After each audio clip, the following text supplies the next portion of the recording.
जैसे कि मैंने पहले बताया कि अगर आप कोई भी 2 नंबर काम, कोई भी गलत काम करेंगे, जो गूगल ने मना किया आपको करने से, तो गूगल आपके अगेंस्ट एक्शन लेगा। कुछ गूगल पेनल्टीज़ डालता है आपकी वेबसाइट की रैंकिंग लो करके, लेकिन कुछ सीवियर किस्म की जो पेनल्टीज़ होती हैं, उसमें गूगल मैन्युअली एक्शन लेता है आपके अगेंस्ट अगर आप एक चीज़ वायलेट करते चले जाते हैं, या आपका जुर्म इतना बड़ा है कि गूगल को लगता है कि भाई इसके अगेंस्ट तो मैं मैन्युअली बाकायदा खुद से जाके एक्शन लेता है और एल्गोरिदम से हट के एक इंसान, एक इंजीनियर, एक जो उनकी टीम है रिव्यू टीम, वो आपको बैन करती है।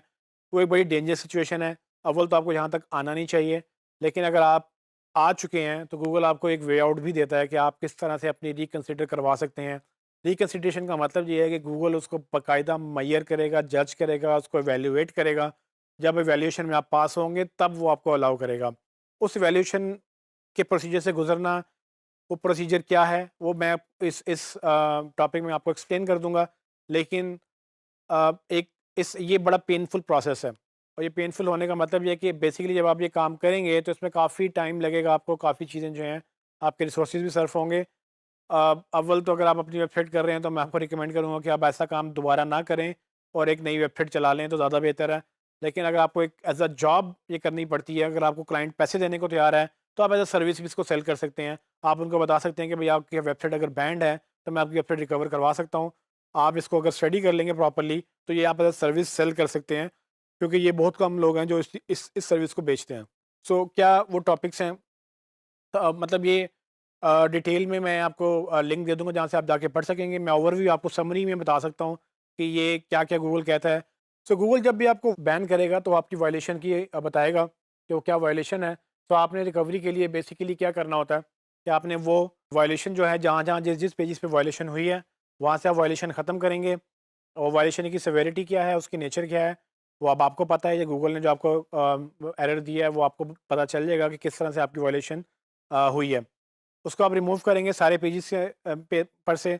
उसके बाद मेक श्योर करेंगे कि वो पेजेस जो हैं गूगल को क्रॉलेबल भी हैं, इंडेक्सेबल भी हैं, गूगल उनको एक्सेस कर सकता है। जब आप ये काम कर लेंगे तो आप उसके बाद अपना जो है कंटेंट गूगल को रिव्यू के लिए सबमिट करेंगे। सबमिट करने की गूगल कहता है कि 3 मेन शर्तें हैं कि आप पहले उसको एक्सप्लेन करेंगे गूगल को कि आपकी क्या गलती हुई थी, इश्यू क्या आया था जिसकी वजह से आपकी वेबसाइट जो है वो वायलेट हुई है। उसके बाद वो कहेगा कि आपने उसको ठीक करने के लिए क्या-क्या स्टेप्स लिए हैं और उसके अगेंस्ट आपने जो है वो उसके आउटकम्स क्या निकले हैं आपकी एफर्ट्स के। गूगल ये प्रॉपर रिपोर्ट का फॉर्मेट बताता है। इसमें आपको एक चीज़ समझनी होगी कि गूगल ने टोटली प्रोसेस एक अपने कंट्रोल में रखा है कि अगर वो चाहेगा तो आपको अलाउ करेगा। सो इसमें कोई गारंटी नहीं है, ना आप किसी को गारंटी दे सकते हैं, ना गूगल आपको गारंटी देता है कि क्या ये वेबसाइट रिकवर होगी कि नहीं होगी। So depending on the severity of the problem कि आपने किस तरह की, किस नौयत की वायलेशन की है, उसके ऊपर डिपेंड करेगा कि क्या गूगल आपको कितनी देर में उसको रिकवर करेगा।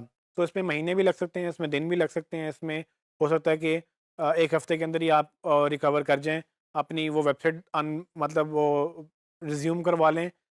लेकिन इसका जो डैमेज हो चुका होगा ट्रस्ट लेवल पे, वो जो डैमेज है अगेन डिपेंड करता है कि किस तरह की वायलेशन है। लेकिन अगर आपने डेलिबरेटली यानी कि जानबूझ के आपने कुछ ऐसे काम किए थे जो गूगल को मैनिपुलेट करने के लिए, तो आपका ट्रस्ट ज़रूर डिस्टर्ब हुआ होगा गूगल से, और इसका मतलब ये है कि गूगल आपको उसी तरह से जज भी कर रहा होगा। तो एक आम वेबसाइट जो कभी पेनल्टी नहीं हुई उसकी एक ट्रस्ट लेवल डिफरेंट होता है, और एक ऐसी वेबसाइट जो जिस पे जुर्म साबित हो चुका है एक दफ़ा और आपने उसको रिकवर किया, उसका ट्रस्ट लेवल डिफरेंट होगा। इसीलिए जो हमारी एसईओ कम्युनिटी में आपको अगर कोई एक्सपर्ट मिलेंगे तो वो आपको यही रिकमेंड करेंगे कि अव्वल तो ये काम करें ही ना जिससे आपको बैन किया जाए। अगर आप बैन हो चुके हैं तो वो बैन को रिकवर करना इतना मुश्किल है कि उससे बेहतर आप उससे 2-4 नई वेबसाइट्स बना लें और उनकी एसईओ शुरू कर दें, क्योंकि वो कम टाइम में ज़्यादा ऊपर आपको रिजल्ट दे देंगी और रिकवरी बेसिकली आपको मुश्किल हो जाएगी।